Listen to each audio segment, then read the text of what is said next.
पूर्णमिदं पूर्णात् पूर्णमुदच्यते पूर्णस्य पूर्णमादाय पूर्णमेवावशिष्यते। ॐ शान्ति शान्ति शान्तिः।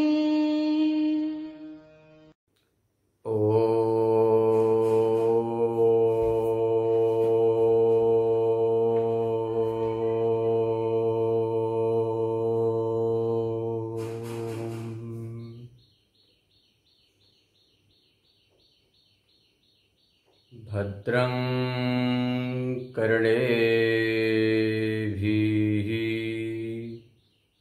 शृणुयाम देवाः भद्रं पश्येमाक्षभिर्यजत्राः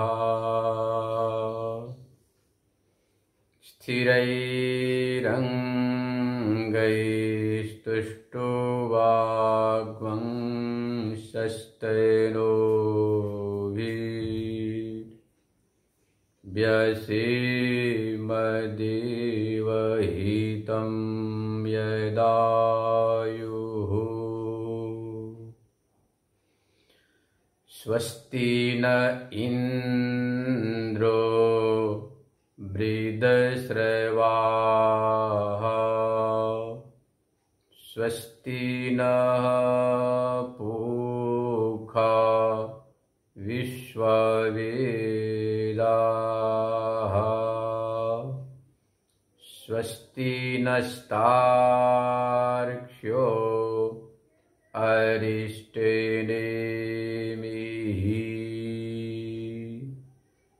स्वस्ति नो बृहस्पतिर्दधातु। ॐ शान्तिः शान्तिः शान्तिः।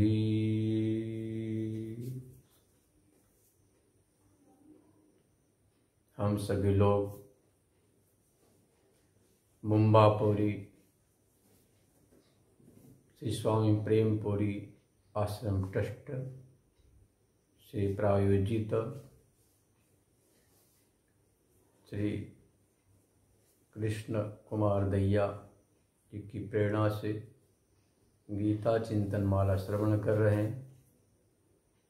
गीता चिंतन माला के अंतर्गत 15वें अध्याय के दूसरे श्लोक पर विचार चल रहा है। आइए आगे बढ़ते हैं। अधश्चोर्ध्वं प्रसिता तस्य शाखा गुणप्रवृद्धा विषयप्रबाला अधश्च मूलाननुसन्ततानि कर्मानुबन्धीनि मनुष्यलोके। प्रथम श्लोक में यह बात बताई गई थी कि संसार का जो मूल है ऊर्ध्व उत्कृष्ट है, महान है, विलक्षण है, नाम रूपात्मक जगत से विलक्षण है, श्रेष्ठ है, उत्कृष्ट है, वही सब कुछ सच्चित आनंद स्वरूप है। अधः शाखा संसार उससे निम्न जो क्षणिक है, विनाशी है, परिवर्तनशील है, अध्यस्त है। सीधी बात है, प्रथम श्लोक में अधिष्ठान और अध्यस्त की चर्चा, ऊर्ध्वमूल सबसे अधिष्ठान की चर्चा, अधः शाखा से लेके श्लोक के अंतिम चरण पर्यंत अध्यस्त की चर्चा की गई। अब उसी अध्यस्त का विस्तार दूसरे श्लोक में किया जा रहा है। यह संसार अध्यस्त है, संसार को वृक्ष का रूपक देख के समझा रहे हैं। अब यहां बता रहे कि भाई अधः चोर्ध्वम, आधा नीचे और ऊपर चारों तरफ शाखाएं फैली हुई हैं। इस शाखाएं फैली कैसे? जैसे संसार रूपी पेड़ में पानी डालते हैं तो पेड़ में पानी के सिंचन से खूब शाखाएं बढ़ती जाती हैं। ऐसे ही यथा कर्म यथा श्रुतम, भगवती श्रुति कहती है, कर्म रूपी जल से सिंचित होकर संसार रूपी वृक्ष विस्तार को प्राप्त हो जाता है। आपने कभी यात्रा की होगी हिमाचल आदि पहाड़ों की, तो वहां साफ साफ दिखाई पड़ता है जो पेड़ होते हैं नीचे लटकते हैं, तो कुछ शाखाएं ऊपर कुछ नीचे आती हैं। बीच में बहुत बड़ी खाई होती है और खाई झरना के आसपास के जो पेड़ होते हैं ना, उनकी आधी शाखाएं नीचे आधी ऊपर होती है। इस तरह से मध्य में लटकता है आपका वृक्ष का जड़। ऐसे ही कर्मानुसार मनुष्य स्वर्गलोक, ब्रह्मलोक, देवलोक को प्राप्त करता है और निम्न कर्मों का परिणाम अधोलोक, पाताल आदि लोकों की प्राप्ति होती है। तो ये कर्मानुसार, जैसे पेड़ में पानी के सिंचन करने से शाखाएं प्रशाखाएं स्कंद खूब विस्तृत होते हैं, ऐसे ही आपके जन्म जन्मांतर के कर्म वासना से संग्रहित जो लोक है, यह 14 भुवन में 14 ब्रह्मांड में व्याप्त है। गुण प्रविद्धा, बीच में 3 गुण आ गए, सत्वगुण, रजोगुण, तमोगुण। और आपके जैसे गुण होंगे, जैसी वृत्ति होगी, सात्विक, राजसिक, तामसिक, उसी वृत्ति अनुसार आप कर्मानुष्ठान करते हैं और उस कर्म का फल लोक लोकांतर की प्राप्ति होती है। तो सबका मूल हो गया कर्म। पहले कर्म, कर्म का फल सुख दुख, सुख दुख से राग द्वेष, राग द्वेष से वासना, अविद्या। तो अविद्या, कामना, कर्म, ये 3 शब्द, अविद्या, कामना, कर्म, इसमें सब आ जाता है। अविद्या मूल है कि कामना हुई, कर्म किया, कर्म का फल सुख दुख हुआ, सुख हुआ तो राग, दुख हुआ तो द्वेष। अब उसके अनुसार जन्म जन्मांतर में जीवात्मा भटकता रहता है। तो विचार कर देखे तो सबका मूल क्या हो गया आपका?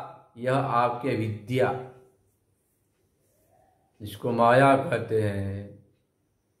वासना आपके अंतःकरण में कहलाती है। वासना का एक रूप है आपका, जिसको हम कामना कहते, इच्छा कहते। उसका स्वरूप है इदम में स्यात्, इदम में स्यात्, यह भी हो जाए, यह भी हो जाए, यह भी हो जाए। इसी को हम कहते हैं वासना, इच्छा। पर कभी पूरी होती नहीं। आप पूरे हो जाते पर कभी आपकी इच्छा पूरी नहीं होती, क्योंकि इसका स्वरूप है कभी पूरा नहीं होना। यही तो अनादि काल की जीवात्मा की भ्रांति है। प्रत्येक प्राणी अपनी इच्छा को पूरा करने में जुटा हुआ है, लगा हुआ है। सुबह से शाम तक जो आपके मन में एक इच्छा अंकुरित हो गई, अब एक इच्छा को पूरा करने चले, उसके पूरे होते होते दूसरी इच्छा हो गई। जरा इच्छा है कि भगवान की बड़ी कृपा होती, मुंबई में अच्छा व्यापार चल पड़ता, व्यापार चल पड़ा, भी बड़ा हवेली बनाए, फिर फैक्ट्री खोल दी, फिर 4 और प्लाट ले लिए, सोचे नाती पोत के ले लो। तो आप नाती पोते परपोते के हिसाब से इतना विस्तार करते हैं तो इच्छा कहीं पूरी होती नहीं और इच्छा उभरती जाती। जिस प्रकार से आग में घी डालने से अग्नि की लपटें और प्रज्वलित होती बढ़ती जाती है, ऐसे ही यदि आप इच्छाओं को पूरा करने चलते हैं तो एक इच्छा पूरी होते ही 100 इच्छाएं खड़ी हो जाती है। इसलिए भगवान ने दूसरे अध्याय में अर्जुन को बोला, प्रजहाति यदा कामान सर्वान् पार्थ मनोगतान् आत्मन्येवात्मना तुष्ट स्थित प्रज्ञा तदोच्यते। जो मनोगतान कामान प्रजहाति, जिस समय अपनी इच्छाओं को आप त्याग देते हैं ज्ञान से। देखो दोनों उपाय छोड़ने का, ज्ञान मार्ग भक्ति मार्ग। तो ज्ञान मार्ग से आप यह निश्चय कर लेते हैं कि संसार काल्पनिक है, अध्यस्त है, आरोपित है, मिथ्या है, बाधित है, परिवर्तनशील है, स्वप्नवत है, दृष्ट नष्ट नगरवत है। इस प्रकार जब आप ज्ञान मार्ग से निश्चय कर लेते हो तो अपने आप इच्छाओं का त्याग हो जाता है। जो चीज मिथ्या है, दृष्ट नष्ट स्वभाव वाली है, गंधर्व नगरवत है, काल्पनिक अध्यस्त है, उसके पीछे क्यों भागना। और एक न एक दिन तो यह सब छूट ही जाएगा। आज नहीं तो कल मौत छुड़ा लेगी। इस प्रकार से विचार करके चित्त में जब विवेक का अंकुर फूटता है, वह जो विवेक का अंकुर है वैराग्य से बढ़ता है। जब वैराग्य से विवेक और दृढ़ होता है तो दृढ़ होने के बाद फिर आप एक दिन प्रजहाति यदा कामान हो जाते, सारी कामनाओं को छोड़ देते, जिसको बोलते हैं विचार पूर्वक नित्यानित्य का विचार करते हुए इच्छाओं को छोड़ देना। नित्य तो मात्र एक परमात्मा है, ब्रह्म है, वही है, संसार अनित्य है, ऐसा सोच करके आप अपनी इच्छाओं को प्रजहाति छोड़ देना। एक रास्ता यह है। उस समय आप स्वरूप में प्रतिष्ठित हो जाते हैं। दूसरा उपाय है भक्ति मार्ग। सब कुछ परमात्मा के चरणों में समर्पित कर देना, बस सब आप ही हो। जिसको कहते हैं त्वमेव माता च पिता त्वमेव बंधु च सखा त्वमेव विद्या द्रविणं त्वमेव सर्व मम देव देव। समर्पण जो आपको सुलभ, हमारे स्पष्ट कहा गया है, यथा इमध्यानाद्वा। भगवान पतंजलि ने बहुत सारे तमाम साधन बताए ईश्वर प्रणिधानाद्वा, ईश्वर के प्रणिधान से, विचार से, विवेक से, भक्ति सब बताया। अंत में कह दिया यथाभिमत ध्यानाद्वा। जो भी आपको हिम्मत हो, यथा हिम्मत हो, उसके द्वारा ही परमात्मा तक पहुंच सकते। तो नारायण हमारे जीवन में स्पष्ट होना चाहिए, साफ हो जाना चाहिए, बिल्कुल साफ हो जाए कि संसार तो असत है, मिथ्या है, काल्पनिक है, परिवर्तनशील है, एक दिन छूटने वाला है। यदि आप विवेक पूर्वक संसार को जो आपके मन में छुपा हुआ है, जो आप अपने इच्छाओं को किसी के सामने प्रकट नहीं करते हो, छुपा के रखते हो,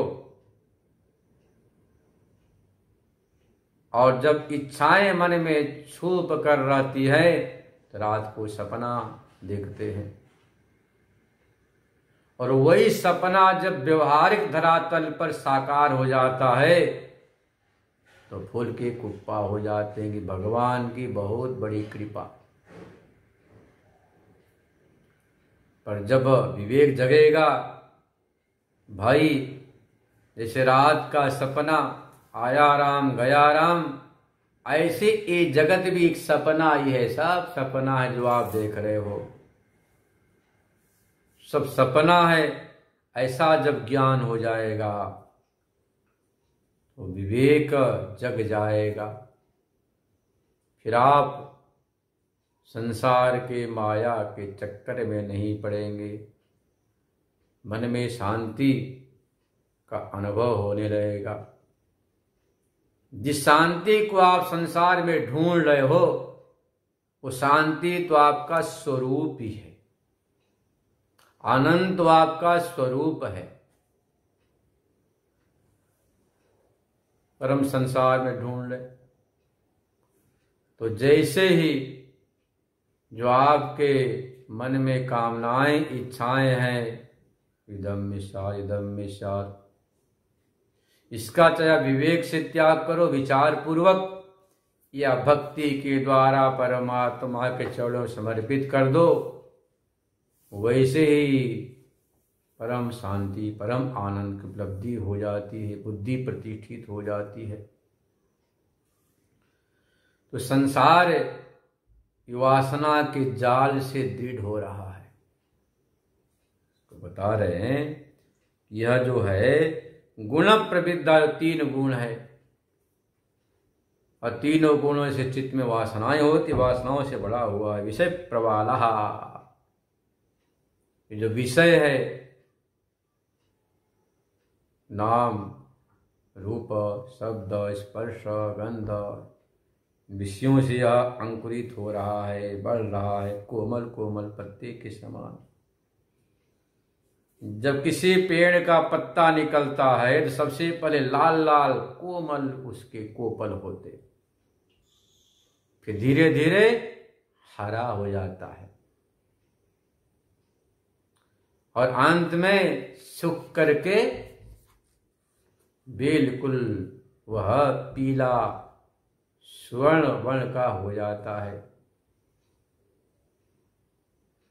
ऐसे ही ज्ञान संसार के चीजों को अनुभव करते करते जब पक जाता है तो पकने के बाद दृढ़ वैराग हो जाता है, तो सूखे पत्ते के समान, सूखा पत्ता हवा से बाएं गया दाएं गया ऊपर नीचे कोई फर्क नहीं पड़ता।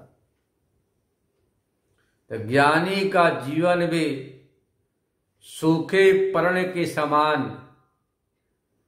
होता है।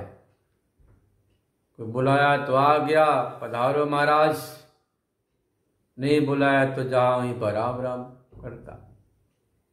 कोई मन में उसको किसी प्रकार की इच्छा नहीं होती है। पर देखो जो सूखा पत्ता है वो तो स्वर्ण वर्ण का, पर हरा ये प्रतीक है आपके रजोगुण का, तमोगुण का। लाल लाल रजोगुण का प्रतीक है, धीरे धीरे हरा हुआ, तमोगुण की तरफ बढ़ा, वहां से सूख कर बिल्कुल जीर्ण शीर्ण हो। ऐसे हमारा जीवन, बाल्यावस्था जिसको बोलते लाल, हमारा लाल है, हीरा मोती बोलते। युवावस्था हरा भरा हो गया, बुढ़ापे में जीर्ण शीर्ण पत्ते के समान, जिसका कोई कदर नहीं, हवा की झोंक से कभी बाएं कभी दाएं, कभी बड़े बेटे के पास कभी छोटे बेटे के पास, बेचारा परेशान होता।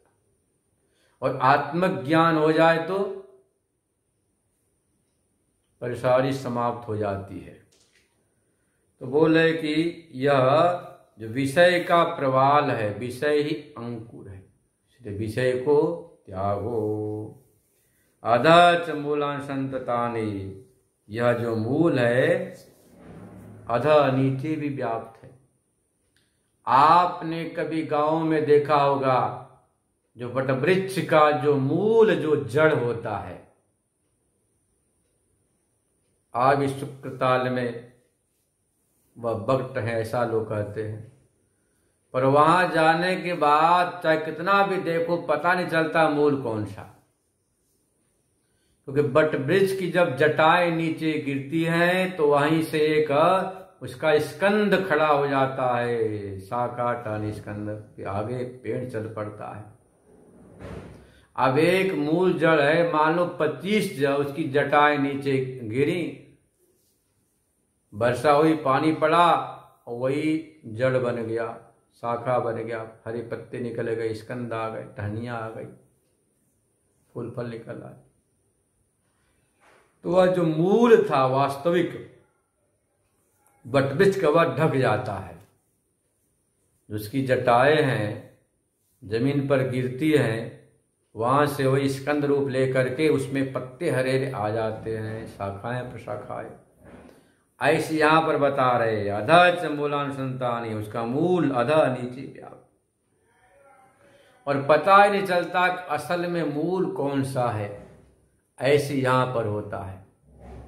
ये मूल परब्रह्म परमात्मा है, वह ये जो विषय प्रवाल की जो जटाएं हैं, विषय रूपी जो ये जटाएं हैं वटवृक्ष के समान, वो जमीन पर गिरने का अर्थ हुआ जब आपके इंद्रियों का विषय से संयोग हुआ।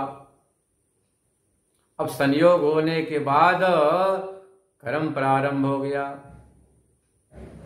अब कर्मानुसार पता ही नहीं चलता है, वह जो मूल था, जो तत्व था, उसको भूल जाते आप, विषय में भटकने लग जाते हैं। तो संसार वटवृक्ष के समान है।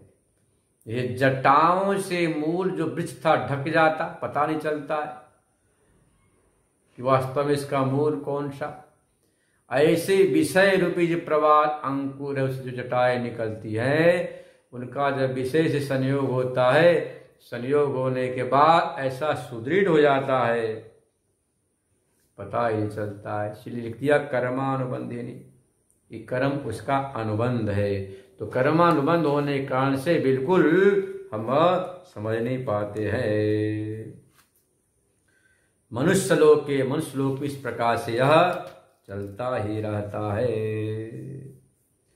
शास्त्र बार बार कहता है संसार क्षणिक है, अनित्य है, मिथ्या है, फिर भी जीवात्मा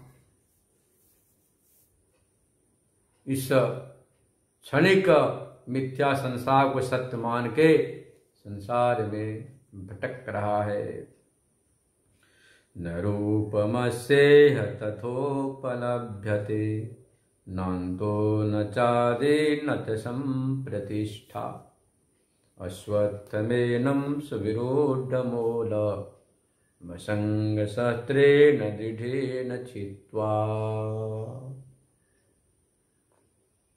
भगवान श्री कृष्ण कह रहे, इस संसार का ऐसा स्वरूप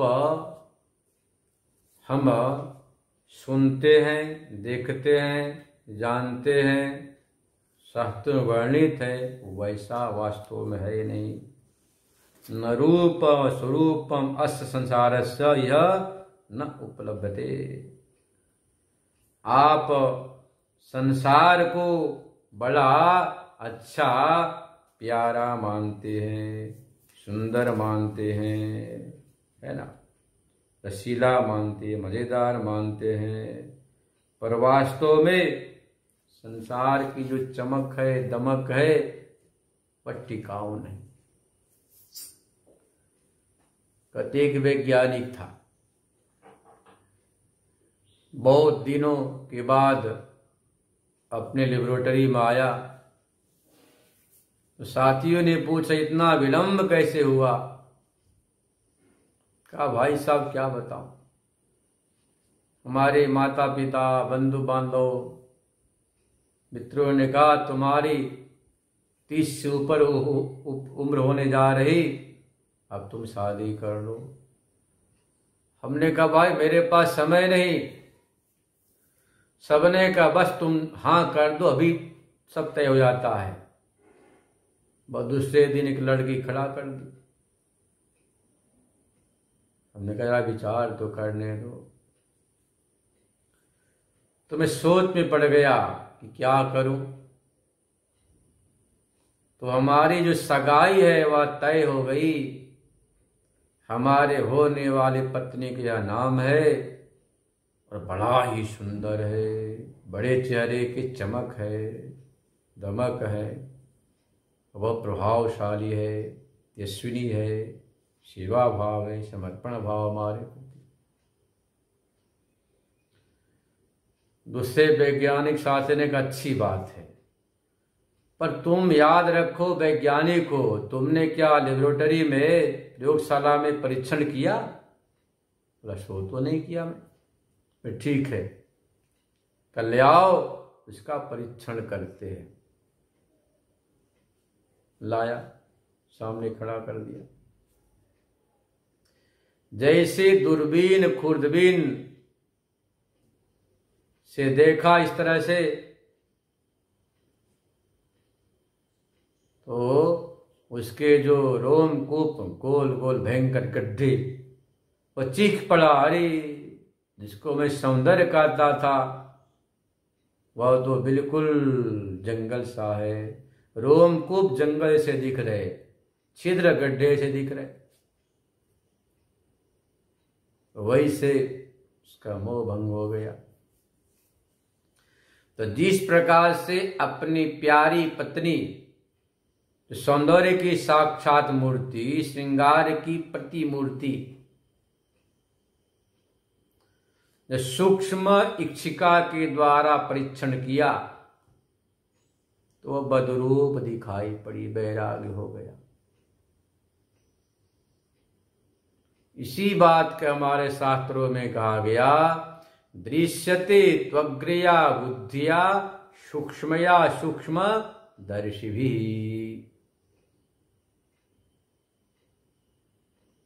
सूक्ष्म बुद्धि के द्वारा परमात्मा का साक्षात्कार होता है। जिस संसार को आप बड़ा सुंदर मान रहे, रसीला मान रहे, मजेदार मान रहे, मनमोहक मान रहे, आकर्षक मान रहे, ऐश्वर्य वैभवशाली मान रहे,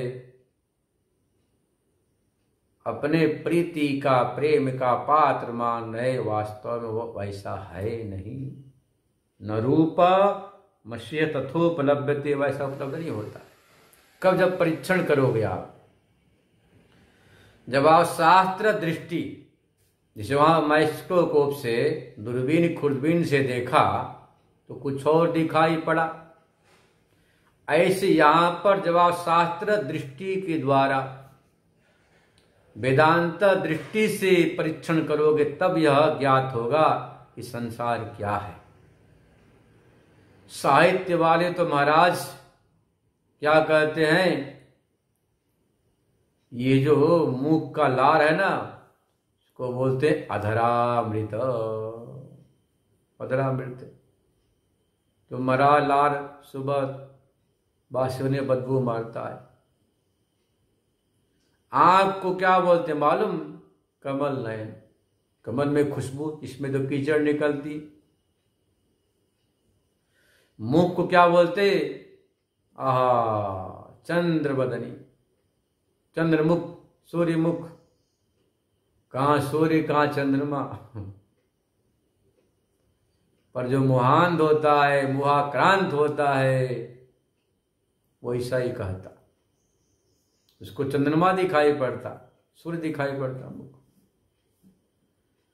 परंतु वही मुखौटा बुढ़ापे में आते आते झुर्रियां पड़ जाती हैं, सारी चमक दमक समाप्त। श्री नारायण, जो हमारे यहाँ जो विवाह पद्धति है वैज्ञानिक, चमड़े के चमक को देखकर विवाह नहीं करते, शास्त्र से विचार करते। क्योंकि नियम है कारणाभावे कार्याभाव। जिस चमड़े के चमक को देखकर, दमक को देखकर, आकर्षण को देख विवाह किया, वह यदि समाप्त हो गया तो तलाक हो जाता। क्योंकि आपने चमड़े के चमक शादी किया था और समाप्त हो, विवाह भी समाप्त, प्रेम बिखर जाता। पर यदि आपने गुण को, शील को, स्वभाव को, परिवार को सब विचार कर किया तो वह विवाह टिकाऊ होता है, स्थायी होता है। वह विवाह यज्ञ रूप आपके जीवन को पूज्य, वंद्य, आराध्य बना देता है। जीवन में 4 चांद लग जाते हैं। परंतु जो चमड़े के चमक को चंद्रमुखी समझ कर विवाह करते हैं, जैसे चमड़े की चमक गई विवाह भी खट जाता है। इसी बात को भगवान बोल रहे हैं कि भैया ये जो संसार दिखाई दे रहा है ऐसा है नहीं। न रूपमस्येह तथोपलभ्यते नान्तो न चादिन न च संप्रतिष्ठा। संसार का स्वरूप आपात रमणीय है। आपात रमणीय का मतलब होता है बिना विचार किए अविचारित रमणीयता, सौंदर्यवत्ता की अनुभूति हो रही, प्रतीति हो रही। प्रसाद से परीक्षण करो, विचार करो कि शरीर क्या है, पंचभूतात्मक है। पृथ्वी, जल, तेज, वायु। पंचीकरण प्रक्रिया से शरीर आपका बना है और अंत में पंचभूत में विलय हो जाता है। परंतु बिना विचार किए इसमें सौंदर्य, इसमें जो है ना आकर्षण की प्रतीति होती है, चमक की, दमक की, और वह टिकाऊ नहीं है। यदि आप चमड़े के अंदर जाओ, साथ से विचार करो, शास्त्र दृष्टि से विचार करते हैं तो हाड़, मांस, चाम का पुतला, इसमें मल मूत्र का ढेर भरा है, तुरंत वैराग्य हो जाएगा। और वैराग्य ही परमात्मा को मिलाने का प्रथम सोपान है। ये वैराग्य हो गया तो अपने आप आपकी मनोवृत्ति संसार से हट जाएगी। तो संसार से हटेगी तो अपने आप परमात्मा की तरफ आप बढ़ेंगे। बीच में विवेक आता है। विवेक वैराग्य को मजबूत करता है, विचार वैराग्य को मजबूत कर देता है। योग दर्शन में 4 प्रकार के वैराग्यों को बताया,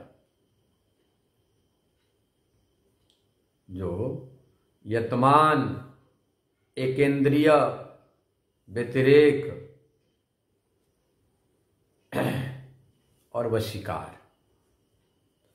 यतमान वैराग्य जो बिल्कुल आप प्रारंभ में जो चित्त में वैराग का अंकुर होता है, उसको यतमान संज्ञा दिया कि संसार बिल्कुल बेकार है, व्यर्थ है। ऐसा जब चित्त में अंकुर होता है तो बेकार है, व्यर्थ है, लोग स्वार्थी हैं, धोखेबाज हैं, ऐसा जब ठेस लगता है, प्रतिकूलता के आने पर जो विषाद होता है, उसको बोलते हैं यतमान वैराग। फिर आप तुरंत वैराग चित्त हो जाते। फिर आप अपने इंद्रियों को बस में करने लग जाते हैं। परंतु ये मन है वह बस में नहीं होता।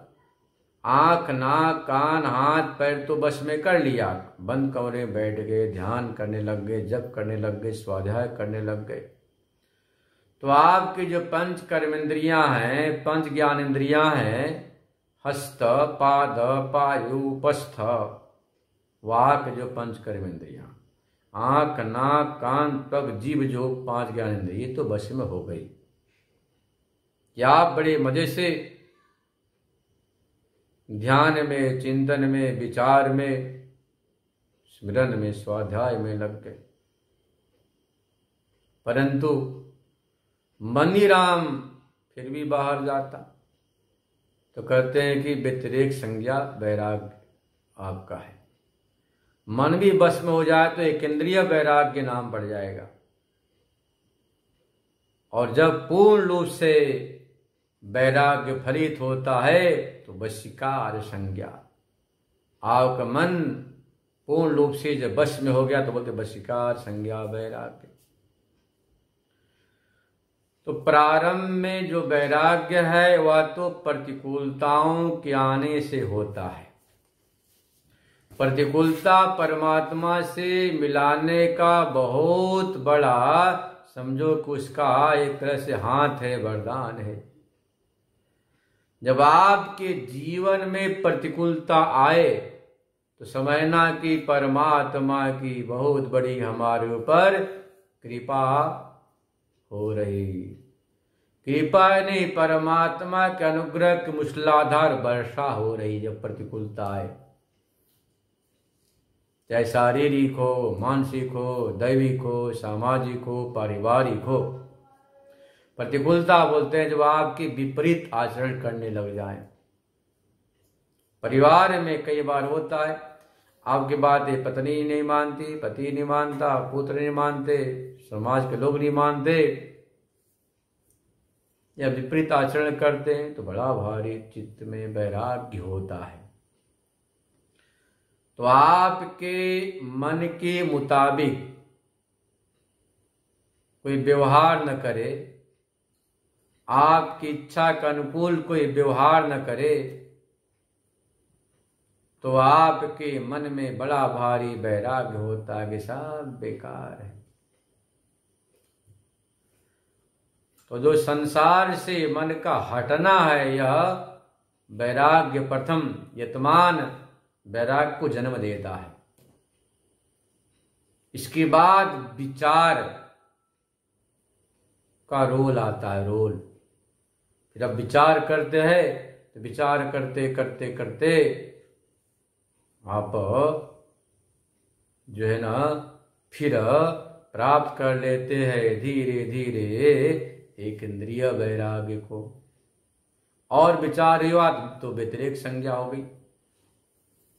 पूर्ण रूप से मन को बस में कर लिया तो वशीकार संज्ञा। तो वशीकार संज्ञा वैराग्य के जगते ही यह जीव शिव हो जाता है, बिल्कुल शांत। क्योंकि शास्त्र बार बार कहता है मन एवं मनुष्याणाम कारणम बंध मोक्षयो, बंधाय विषयासक्तम मोक्षा निर्विषयम मनः। जब मन विषयासक्त हो जाए तो विषय बंधन में डालने वाले खुद नहीं, वो तो जड़ है, बंधन क्या डालेंगे। जब हमारा मंदिराम विषय से आसक्त हो जाता है, चिपक जाता है, जिस प्रकार फेविकोल से लकड़ी को चिपकाते हैं। पुराने जमाने में एरंड का तेल होता था, भाष्य में आता है, संक्रांति गीता में एरंड शब्द का प्रयोग किया है। एरंड शब्द संस्कृत का है, इसका मतलब कि एरंड का तेल पात में जब लगा देते हैं ऐसा चिपक जाता है कि पात से अलग नहीं होता। ऐसे ही जब आपका मन विषय से चिपक जाता है तो आप क्या कहते, हाय हाय इसके बिना मैं तो रह नहीं सकता, यह तो मेरा प्राण है, यह तो मेरी प्राण प्रिया है, यह तो मेरा हृदय का टुकड़ा हृदय है। ऐसा विषयासक्त जब हो जाते हैं तो विषयासक्त होने के बाद बंधन में पड़ जाते हैं। भागवत में आपने श्रवण किया पुरंजनोपाध्याय, जो पुरंजन का उपाख्यान है, जो अध्याय है, उसमें बड़े विस्तार से बतलाया कि पुरंजनी इस प्रकार से पुरंजनी शासक्त, पुरंजन नाम संज्ञा दिया आपके मन का। पुरंजनी है बुद्धि। जब हमारा मन निश्चित विषय के साथ ऐसी आसक्त हो जाती बुद्धि, तो बुद्धि क्या कहती, इसके बिना मैं रह नहीं सकता, मैं तो मर जाऊंगा, ये चीज नहीं मिलेगा तो मेरा जीवन असंभव है। इसी का नाम विषयासक्ति। वैराग सत्र ने बताया इस 5 विषय, रूप रस गंध स्पर्श, हाथी मात्र एक विषय की आसक्ति से मारा जाता, स्पर्श की आसक्ति से मारा जाता। हिरण शब्दों की आसक्ति से बेचारी मारी जाती, बंधन पड़ जाती। पतंग रूप में ऐसी आसक्ति, रात को दीपक जलाओ तो जल के राख मर जाता है। और जो भंवरा है वो सुगंध गंध में ऐसा आसक्त होता है कि उसमें जब बैठता है तो पंखुड़ियां बंद होती, उसमें बंद होकर मर जाता। तो जो रूप रस गंध, मछलियां इस रस से मारी जाती है। रूप रस गंध स्पर्श शब्द, एक आसक्ति से मतंग कुरंग पतंग मीन, ये पंचता मतलब पंचभूत मृत्यु को प्राप्त हो जाते हैं। तो मनुष्य के पास तो 5 आसक्तियां, रूप का, रस का, गंध का, स्पर्श का, शब्द का, इसकी क्या दुर्गति हो, ये सावधान कर दिया। जीवन में सारा व्यवहार करो पर अनासक्त भाव से, कहीं आसक्त मत हो, अपने कहीं मन को चिपकाओ नहीं, लगाओ नहीं, तब तो आप मुक्त ही हो। बंधाय विषयासक्तम, मन विषयासक्त हो गया तो बंधन। और निर्विषय, विषय तो है पर मन में नहीं। जैसे देखो, एक होता है दर्पण, एक होता है कैमरा। दर्पण में सब दिखाई पड़ता है और दर्पण में कुछ भी नहीं, इस तरह कर दो तो। और कैमरे में सब कैद हो जाता है, सब कैद। तो चित्त आपका दर्पण के समान स्वच्छ होना चाहिए, न कि कैमरे के समान सबको कैद कर लो। अरे दुनिया में जितने कबाड़े हैं सब यदि कैमरा से कैद करते जाओ तो क्या होगा, कैमरे में तो कबाड़े कचरे कूड़े सब भर जाएंगे। ऐसे आंख से रूप देख रहे, कान शब्दों को सुन रहे, जीभ से बोल रहे, पास स्पर्श कर रहे, पैर से जा रहे, हाथ से लेन देन कर रहे, सबको यदि आपने कैमरे के समान कैद करना शुरू कर दिया, संग्रह करना शुरू कर दिया, तो फिर कबाड़ों का अंबार लग जाएगा। तभी जाकर विक्षेप होता, टेंशन होता, तनाव होता। इसलिए कह दिया भाई कि आप अपने मन को शुद्ध रखो, पवित्र रखो। और शुद्ध पवित्र कैसे होगा? ईशावास्योपनिषद के 8वें मंत्र में आपने श्रवण किया, शुद्धम अपाप विद्धम कवि मनीषी परिभू। परमात्मा ही शुद्ध है।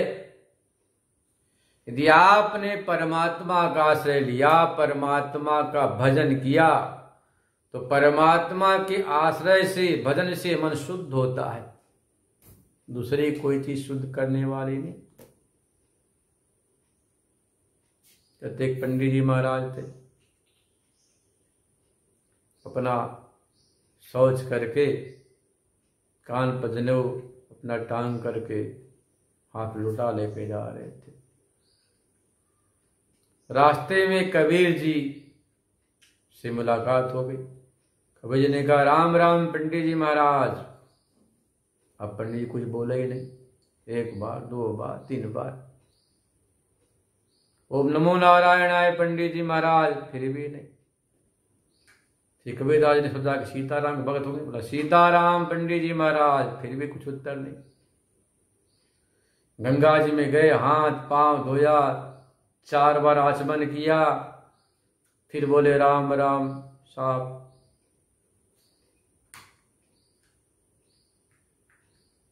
कबीरदास जी ने कहा, इतनी देर लगाई आपने राम राम बोलने में? बोले क्या बताऊं साहब, अशुद्ध था। कबीरदास जी ने कहा कि शुद्ध कैसे हुए? भाई मैंने हाथ पैर धोया, 4 बार आचमन किया, अपवित्र पवित्र हुआ, सर्वावस्थांगतो विवाह, स्मृत पुंडरीकाक्ष सबायाभ्यंतरः शुचि, जल का छींटा हमारा शुद्ध हो गया। बोले अच्छा, ये बताओ ये जल शुद्ध कैसे हुआ? वो तो भगवान के नाम से शुद्ध होता, तो वही तो बात मैं बोल रहा, राम राम। तो देखो भगवान शुद्ध है, सब कुछ भगवान से शुद्ध होता है नारायण। जीवन में भगवान का नाम नहीं, सत्संग नहीं, स्वाध्याय नहीं, चिंतन नहीं, विचार नहीं, तो आपका जीवन शुद्ध नहीं हो सकता। जीवन शुद्ध नहीं तो शांति नहीं मिल सकती। लोग बोलते महाराज हम सत्संग बहुत सुनते सुनते सुनते पक गए, 25 वर्ष बीत गए, जरा भी शांति नहीं। अब बताओ ये शांति कैसे मिलेगी? बाल पक गए सत्संग सुनते सुनते। कारण यह है, श्रवण तो बहुत किया आपने, परंतु चिंतन नहीं किया। श्रवण करने के बाद जब आप चिंतन करते हैं तो श्रुत पदार्थ आपके चित्त में धारित होता है। जब शुद्ध पदार्थ धारित होगा, शुद्ध जो परमात्मा है, तभी जाकर आनंद शांति की अनुभूति होती है। इसलिए जीवन में चिंतन बहुत आवश्यक। यह स्पष्ट कर दिया कि भाई न रूप मस्य ततोपलभ्यते, जैसा संसार का सौंदर्य दिखाई दे रहा वैसा है नहीं। इसके चमक के पीछे अपनी जवानी को बर्बाद नहीं कर देना। लोग यही तो करते। पतंग के समान से पतंग को रूपाकर्षण होता। रात को दीपक जलाओ, पतंग आगे खूब घूमता है, बड़े प्यार से उस दीपक के चारों तरफ खूब नाचता है, चक्कर लगाता है चारों तरफ, खूब पतंग के आगे पीछे गुम करता है। उस पतंग से इतना उसका प्यार मोहब्बत हो जाता है, उसका कदलार प्यार दुलार मोहब्बत बोलते हैं ना, आसक्ति आकर्षण, कि अंत में धोखे से उसमें जल के खाक हो जाता है। पतंग अज्ञानी जीव, छोटा सा बेचारा, जैसे वो दीपक के चमक से इतना उसका प्यार हो गया, आकर्षण हो गया, मोह हो गया, मोहांध हो गया, कि समझ नहीं पा रहा कि दीपक में चमक है तो साथ में जलाता भी है।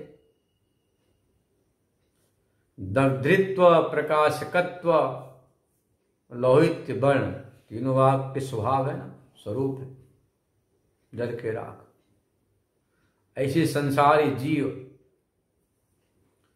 इस संसार के चमक को देखकर इतना आदि आसक्त हो जाता है कि पूछो नहीं। ये तो मात्र मैंने चमड़े की चमक कही, अब देखो ये पत्थर की चमक है। गरीब से गरीब आदमी भी चाहे तो मजे से राम राम करते हुए 100 वर्ष निकाल सकता, पर देखता है कि पड़ोसी का जो मकान है, जो फर्श है, जो दीवार है, सीढ़ियां है, बाथरूम है, वो चम चम चमक रहा, चमचमाहट है।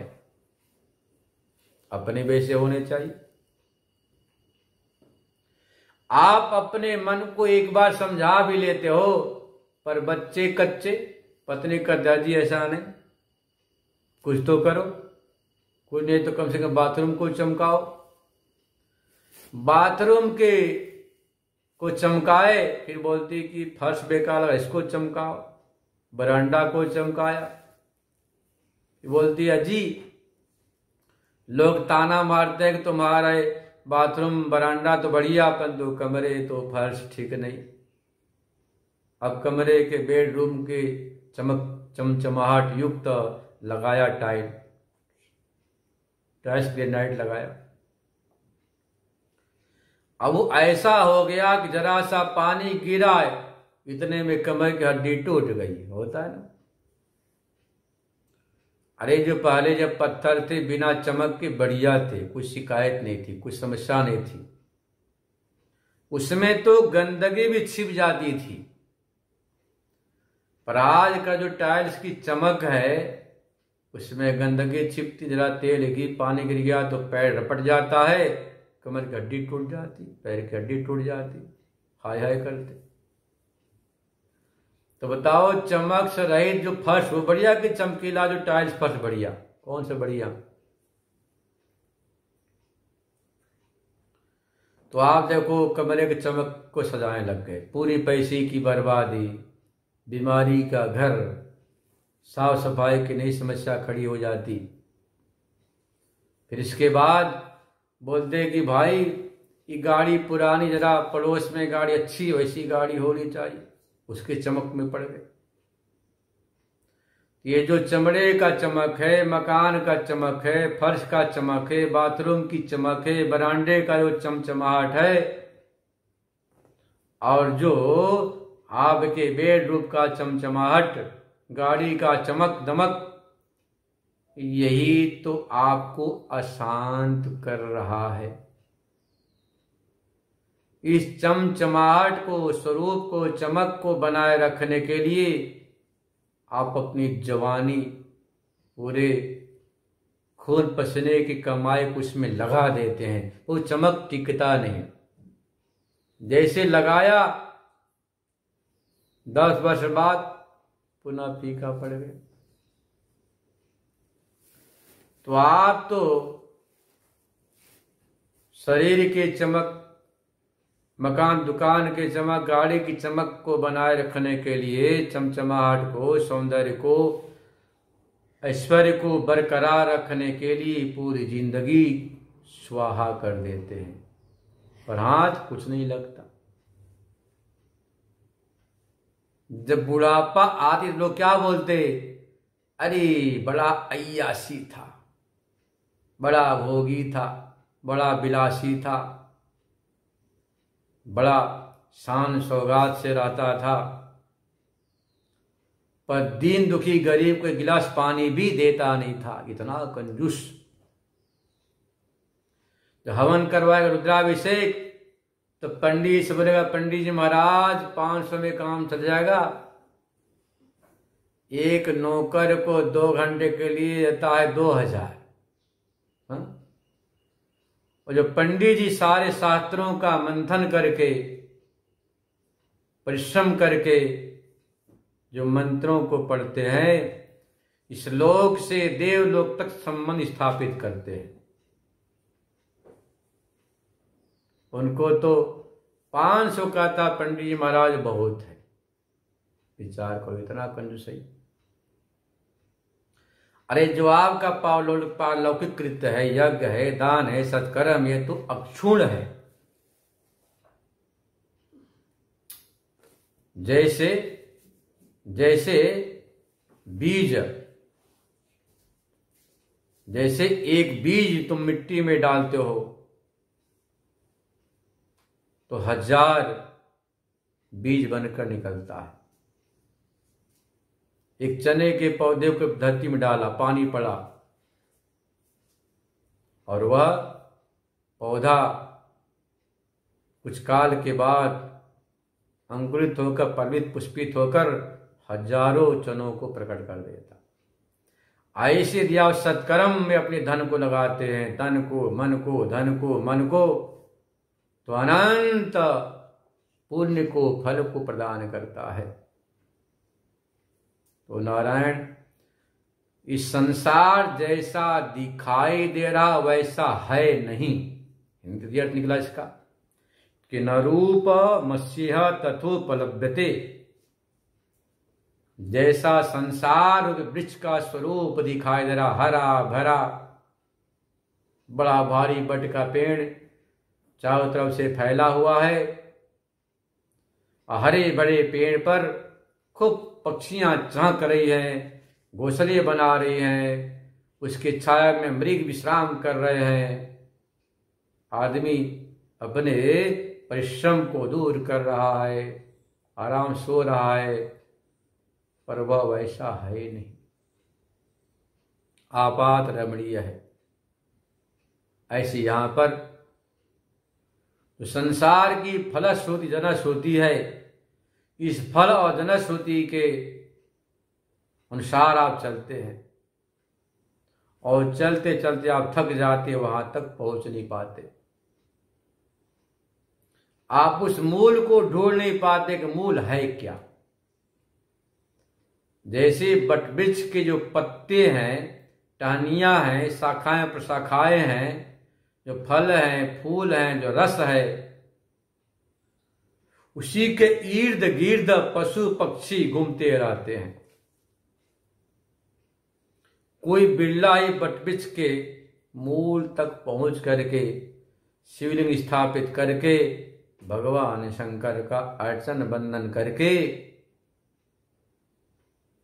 अपनी सार्थकता सिद्ध करता है। पर पशु पक्षी कीड़े मकोड़े इर्द गिर्द घूमते हैं।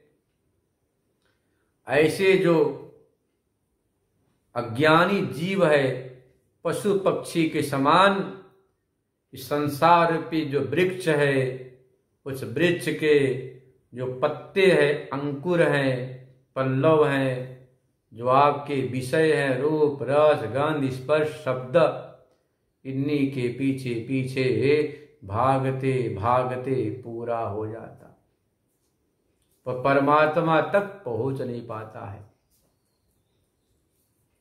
इसलिए जैसा दिखाई दे रहा वैसा संसार है ही नहीं। ये वास्तव में संसार में सौंदर्य होता, रस होता, आनंद होता, तो सौंदर्य रस जो आनंद है उपलब्ध होना चाहिए। बुढ़ापे आते आते अपना शरीर ही फीका पड़ जाता है, झुर्रियां पड़ जाती हैं, बाल सफेद हो जाते हैं, अंग टेढ़े हो जाते हैं। तो ये संसार वास्तव में आपात रमणीय है। सत्य तो इतना ही है कि ब्रह्म सत्य है। श्री वेद में प्रार्थना किया, असतो मां सद्गमय, तमसो मां ज्योतिर्गमय, मृत्युर्मा अमृतम गमय। संसार असत है, उससे सत की तरफ हम बढ़े, तमस से ज्योति की तरफ बढ़े, और मृत्यु से अमृत की तरफ बढ़े, ये प्रार्थना किया। तो अज्ञानी जीव संसार के ऊपरी ढांचा को देखकर संसार से ठगा जाता है। अब बुढ़ापे में सभी कहते हैं कि महाराज संसार ने हमको ठग लिया, संसार ने ठग लिया, आप स्वयं ठगे गए। आपने संसार के आपात रमणीयता को ठीक से नहीं समझी, इसलिए आप संसार में भटक गए, ठगे गए। आप संसार के स्वरूप को समझ लेते, यह परिवर्तनशील है, स्वप्नवत है, दृष्ट नष्ट स्वभाव वाला है, तो आप संसार के पीछे नहीं भागते। तो नारायण स्पष्ट कर दिया भगवान ने, न रूप मस्तोपलभ्यते, जैसा दिखाई देता वैसा है नहीं, है तो मात्र एकमेव अद्वितीय सत्य आत्मा ही है। ये संसार असत है, काल्पनिक है, कुछ समय के लिए आपको यह प्रतीत हो रहा, पर वास्तव में ऐसा है ही नहीं। शेषकल विचार करेंगे। ओम पूर्णमद पूर्णमिदं पूर्णात् पूर्ण। ॐ शान्ति